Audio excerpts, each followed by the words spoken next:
राधे राधे बच्चों। बेटा इस लेक्चर में हम कवर करेंगे मैकेनिकल प्रॉपर्टीज ऑफ सॉलिड के एनसीईआरटी के एग्जांपल्स। ठीक है, जरा ध्यान देंगे। एग्जांपल नंबर 1 आता है, क्या कहता है एग्जांपल नंबर 1? कहता है a structural steel rod has radius 10 millimetre. आपको रेडियस दे रखा है, पहले गिवन पे ध्यान देंगे। मिलीमीटर को मैंने मीटर में कन्वर्ट कर लिया। Has and length of 1 metre. ठीक है, फोर्स कितनी है उसकी? 100 किलो न्यूटन। फोर्स कितनी है? 100 किलो न्यूटन। एरिया कितना आ गया? अगर आपको रेडियस दे रखे तो रेडियस से एरिया आ जाएगा। एरिया है आपका पाई आर स्क्वायर। ठीक, आपके पास एरिया है, आपके पास फोर्स है, तो आपके पास स्ट्रेस आ गया, फोर्स पर यूनिट एरिया। ठीक, अब देखते क्या मांगता है वो कहता है इसका स्ट्रेस निकालो और इलोंगेशन निकालो। ये इलोंगेशन है क्या? इलोंगेशन है चेंज इन लेंथ, यानी कि डेल्टा एल। अब आप फॉर्मूला लगा सकते हो gamma is equals to F by A delta L by L. तो डेल्टा एल कितना हो गया? Gamma into area into length by F. Force है तुम्हारे पास। गामा आपको एनसीईआरटी के इस इन एग्जांपल्स में इसलिए दिया हुआ नहीं है क्योंकि ये टेबल दे देते हैं साथ में, एग्जाम में आपको लिखा मिलेगा। ठीक है, चलिए, तो यहां से आपका एग्जांपल नंबर 1 हो गया। इलोंगेशन मतलब चेंज इन लेंथ आ गई और स्ट्रेस मतलब फोर्स पर यूनिट एरिया आ गया। अगला पार्ट पकड़ते हैं। A copper wire of length 2.2 metre, a copper wire of length 2.2 metre and steel wire of length 1.6 metre both है सेम डायमीटर। अब आपको यहां पे डायमीटर दे रखा है, डायमीटर दे रखा है 0.3 मिलीमीटर। 3 इंटू 10 की पावर -3 मीटर। ये तो आ गया आपका dia. Are connected end to and.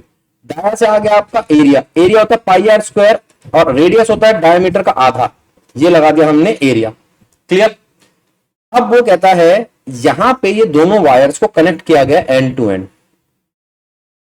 ये लो, मैंने यहां पे आपकी वायर बना दी और उसको एंड टू एंड कनेक्ट कर दिया। ये येलो वाली वायर है, ये ग्रीन वाली वायर है। एक कॉपर की वायर है और एक स्टील की वायर है।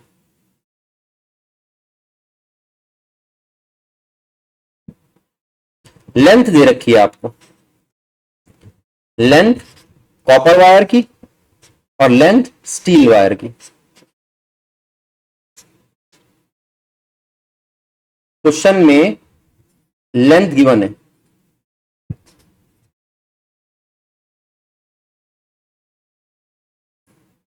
टू 2.2 मीटर कॉपर वायर है, 1.6 मीटर है आपकी स्टील की वायर। 2.2 मीटर कॉपर की वायर, डायमीटर दोनों का कॉमन है, मतलब एरिया दोनों का कॉमन है। Are connected end to end when stretched by a load. जब किसी लोड से स्ट्रेच की जाती है तो उनमें जो चेंज इन लेंथ आता है वो आता है 0.70 mm। ये दोनों वायर का है बेटा, 0.70 mm दोनों वायर्स का है आपकी। ठीक है, दिखाई दे रहा है? ठीक है, तो वो कहता है 0.70 mm उसको हमने स्ट्रेच किया। ठीक है, कोई दिक्कत नहीं है। अब आप एक काम करो, यहां पे डेल्टा एल कॉपर की ले लो x और डेल्टा एल स्टील की ले लो 0.70 माइनस x mm। ठीक बात? वो कह रहा है लोड कितना अप्लाइड किया गया है ये बता दो आप हमें। भैया देखो दोनों पे लोड सेम लग रहा है, तो आप ये कह सकते हो कि भैया यहां पर जो फॉर्मूला लगेगा ये लगेगा gamma copper force by area divided by delta L by L, जिसको उल्टा करके मैंने एल बाय डेल्टा एल कर दिया। कॉपर का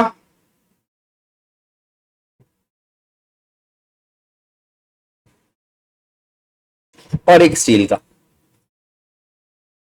force by area L steel by delta L steel. मेरे पास ना तो डेल्टा है अलग, उसमें एक एक्स फंसा हुआ है, और एक एफ की दिक्कत है, एफ पूछा है उसने। आप एक काम करो,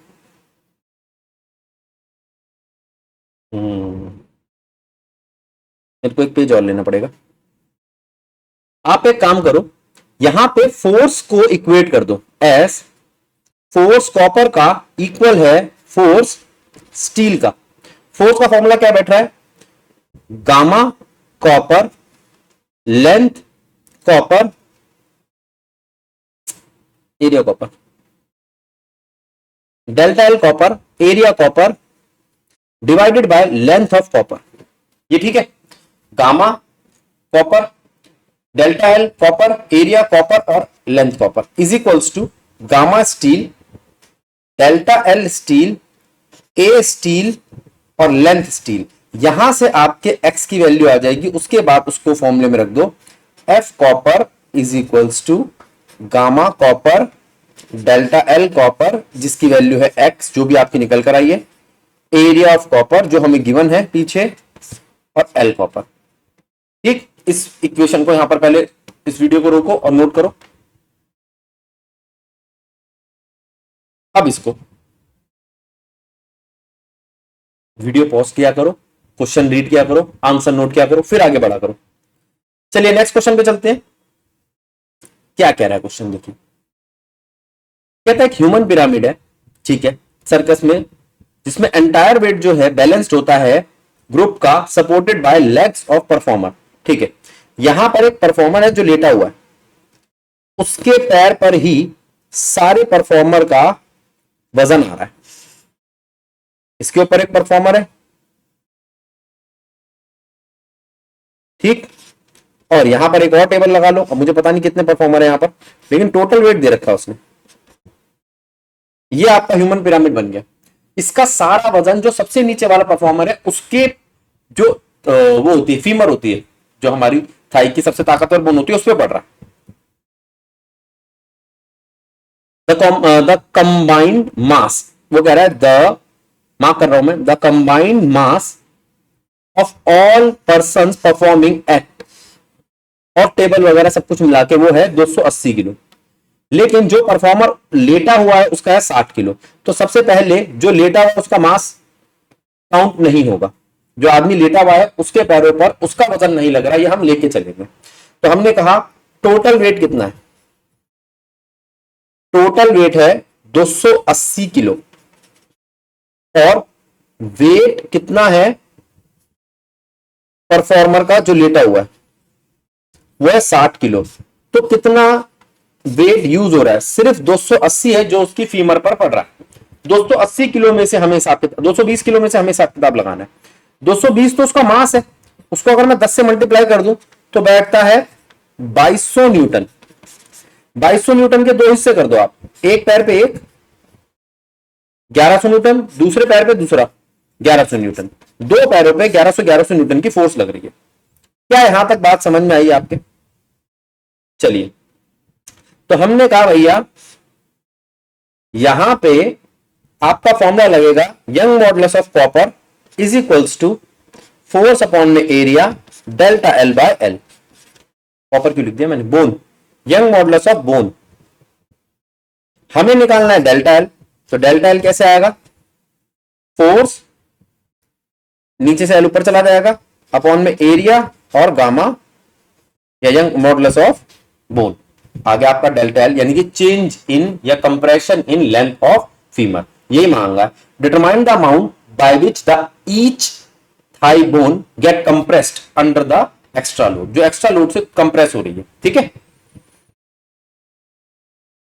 2 मिनट के लिए वीडियो पॉज करो, आंसर नोट करो, फिर आगे चलो। जहां मैं कैलकुलेशन छोड़ता हूं वहां नहीं छोड़ना, एग्जाम तुम्हारा मेरा नहीं है, पूरा सॉल्व किया करो।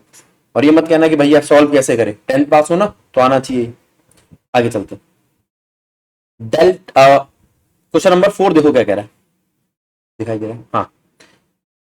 Example number 9.4, a square lead, एक स्क्वायर लेड स्लैब है जिसकी एक साइड दे रखी है,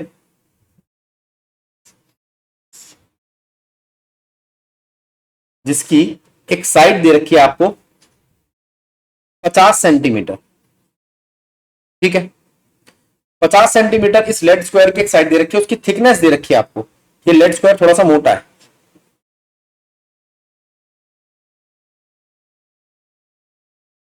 इसकी थिकनेस दे रखी है आपको 10 सेंटीमीटर। ठीक है। Is subjected to shear force, इसके ऊपर एक शियर फोर्स लगाई जा रही है जिससे इसका जो शेप है वो थोड़ी सी टेढ़ी हो जाएगी। ठीक है। शियर फोर्स लगा के मान लो ऐसा कर दिया आपने, उसको कर दिया तिरछा। तिरछा करने पर सामने डेल्टा एक्स या एक्स बोल लो इसको, जो तुम्हारा मन करे, और ये आपके एंगल में चेंज आया, शियर स्ट्रेन एंगल में आता है।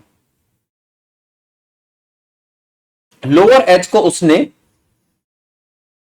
रिवर्टेड टू फ्लोर, चिपका रखा फ्लोर से, how much will the upper as displace, x मांग रहा है आपसे। तो हमारे पास शियर स्ट्रेन का फॉर्मूला है force per unit area change in length upon में ओरिजिनल लेंथ। ये इसकी साइड एल है, ए बोल लो एल बोल लो जो तुम्हारा मन करे। ए बोला तो हमें ए लिख देता हूं, एक्स बाय ए। तो आपका एक्स कितना आएगा, फोर्स अपॉन में एरिया ईटा ऊपर ए। अब जरा समझो क्वेश्चन,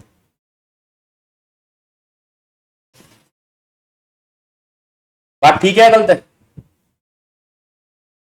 अगला क्वेश्चन देखते हैं। The average depth of Indian Ocean is about 3000 metre. जो एवरेज डेप्थ है इंडियन ओशन की, मान लो वो करीब करीब 3000 मीटर है, छोटा भी लिख रहा है, 3000 मीटर है। ठीक है। कैलकुलेट द फ्रैक्शनल कंप्रेशन, यानी कि डेल्टा वी बाय वी निकालो, डेल्टा वी बाय वी निकालो। तो ये तो बल्क मॉडुलस से होगा। तो हमने कहा भैया प्रेशर का एक फॉर्मूला होता है एच रो जी,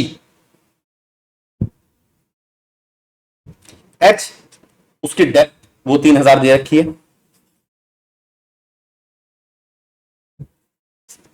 रो मानी कि हम जानते हैं 10 की पावर 3 kg पर क्यूबिक मीटर, जी हम जानते हैं, तो प्रेशर आ गया एच रो जी। फिर प्रेशर को स्ट्रेस के इक्वल रख दूं तो बल्क मॉडुलस का फॉर्मूला बन जाएगा प्रेशर अपॉन में delta V by V. Delta V by V वो मांग रहा है, वो हो जाएगा pressure divided by bulk modulus. ठीक है। तो यहां पे आपके एग्जाम्पल्स होते हैं समाप्त। छोटी सी वीडियो है, 5 क्वेश्चन है कुल मात्र, जिसमें बिल्कुल भी दिमाग नहीं लगाना। तो मैं वो चीज आपसे मांग ही नहीं रहा जो आपके पास पहले से कम है। फटाक से इसको देखो, 4-5 फॉर्मूले फटाक से खत्म करो, फिर हम चलते हैं एक्सरसाइज की तरफ। तब तक के लिए राधे राधे।